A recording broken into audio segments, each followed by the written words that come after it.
नमस्कार, आपण पाहत आहात न्यूज स्टेशन सोन मराठी. जिल्हा परिषद व पंचायत समितीच्या निवडणुका काँग्रेसने स्वबळावर लढावी अशी काँग्रेस कार्यकर्त्यांची भावना असल्याचं मत काँग्रेसचे सोशल मीडिया जिल्हाध्यक्ष दिग्विजय सूर्यवंशी यांनी व्यक्त केले आहे. नमस्ते, मी दिग्विजय सूर्यवंशी, सातारा जिल्हा काँग्रेस कमिटी सोशल मीडिया जिल्हाध्यक्ष म्हणून सध्या काँग्रेसमध्ये काम करतोय. तर आता आपल्या जिल्हा परिषद पंचायत समितीच्या निवडणुका कालच प्रोग्राम जाहीर झालेला आहे.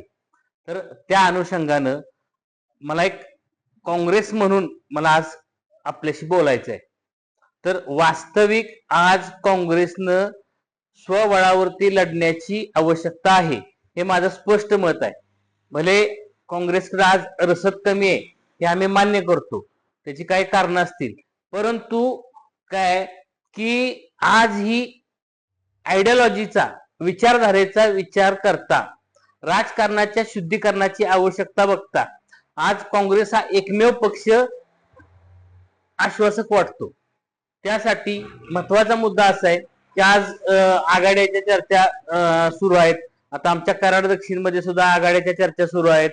तर मला एकच म्हणायचं आहे की आमचा म्हणजे उदय पाटील दादांना अजिबात विरोध नाही, वैयक्तिक व्यक्तीचा विरोध करण्याचं आमचं कारणच नाही, परंतु एक काँग्रेस म्हणून मला आज माझी भूमिका मांडायची आहे, मला आज माझी तळमळ मांडायची आहे की आज लोकांना काँग्रेस पाहिजे आहे. आज भारतीय जनता पार्टी असेल किंवा महायुतीतील सत्तेत सहभागी पक्ष असतील त्यांच्याविषयी एक अँटी इन्कमन्सी आहे जनतेमध्ये, परंतु आज आघाडी करताना तुम्ही काँग्रेस ज्यांच्या बरोबर आघाडी करायला जाते तर तिथं काय होतं, काँग्रेस आघाडी करून काँग्रेस मोठी होईना झाल्या तर काँग्रेस त्यामुळे क्षीण व्हायला लागले.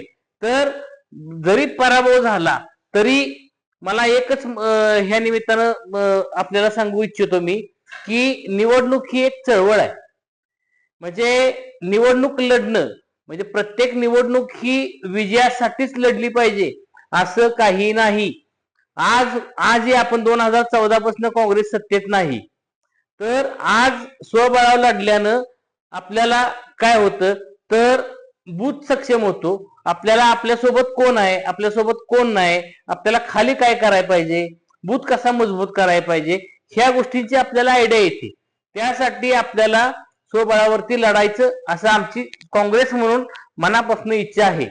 परंतु आता आघाडीच्या चर्चा सुरू आहेत, परंतु आघाडीला दोन बाजू आहेत की राष्ट्रवादी अजित पवार गटाची आघाडीची चर्चा कानावरती येत आहेत, सुरू आहेत. तर या निमित्तानं मी मगाशीच माझी भूमिका स्पष्ट केली की माननीय उदयसिंग पाटील दादा यांना आमचा विरोध नाही, परंतु ते ज्या पक्षात आहेत तो राष्ट्रवादी काँग्रेस पक्ष म्हणजे अजित पवारांचा घड्याळ हा पक्ष हा महायुतीचा एक घटक आहे. मग आज भाजप विरोधात जी नाराजी आहे तीच अजित पवारांच्या विरोधात नाराजी आहे, तीच एकनाथ शिंदेच्या शिवसेनेच्या विरोधात नाराजी आहे. आम्हाला आघाडी करायला महाविकास आघाडी म्हणून शरद पवार राष्ट्रवादी आम्हाला चालते, उद्धव बाळासाहेब ठाकरे शिवसेना आम्हाला चालते, आम्ही काँग्रेस म्हणून आम्ही एकत्रित आघाडी करू शकतो. आजही आम्हाला अविनाश मोहितेंच्या सोबत राष्ट्रवादी काँग्रेस म्हणून तुतारी सोबत आघाडी करायला आम्हाला काही अडचण वाटत नाही. परंतु अजित पवार राष्ट्रवादी बरोबर आघाडी करताना किंवा एकनाथ शिंदे शिवसेनेबरोबर आघाडी करताना काही गोष्टी तत्वांचा विरोध आहे आमचा. ह्याचं कारण असं आहे की ह्यांचे रस्ते शेवटी कुठे जाऊन मिळतात तर भाजपला जाऊन मिळतात. हे महायुतीचे घटक आहेत. आमचे नेते माननीय पृथ्वीराज चव्हाण बाबा यांच्याशी माझी परवा दिवशी चर्चा झाली या संदर्भात. बाबांना आम्ही आमची भूमिका मांडलेली आहे की आमचा आघाडीला विरोध नाही, परंतु हाताचं चिन्ह जपणं हे आम्ही आमचं परम कर्तव्य समजतो. कारण का आज भले आपला पराभव होऊ दे, परंतु प्रत्येक निवडणूक ही इलेक्शन जिंकायसाठीच लढली पाहिजे हे डोक्यातनं पहिल्यांदा काढून टाकायचं. त्याचं कारण काय माहित आहे का, तर आपल्याला इलेक्शन लढून त्याच्यामधनं पहिल्यांदा आपला केडर स्ट्रॉंग करायचा आहे, बूथ मजबूत करायचा आहे, आपल्यासोबत लोकांची कनेक्टिव्हिटी जी तुटलेली आहे ती परत जोडायची. पहिल्यांदा हे इन्फ्रास्ट्रक्चर जर तयार करायचं असेल तर काँग्रेसला स्वबळावरती लढावं लागेल. हा माझा म्हणजे पहिला आमचा आग्रह आहे. आणि आज लोकशाहीवरती, भारतीय स्वातंत्र्यावरती, भारतीय संविधानावरती जे आक्रमण झालेलं आहे, तर ते आक्रमण जर थोपवायचं असेल तर काँग्रेस वाचली पाहिजे आणि ती काँग्रेस वाचवण्याचं, क्रांतीची दुसरी लढाई लढायचं काम आम्ही करणार आहे. भले आम्हाला कितीही संघर्ष करायला लागला तर चालेल, त्यासाठी आम्हाला स्वबळावरती लढायचं आहे. एवढं मी या निमित्तानं तुम्हाला सांगतो.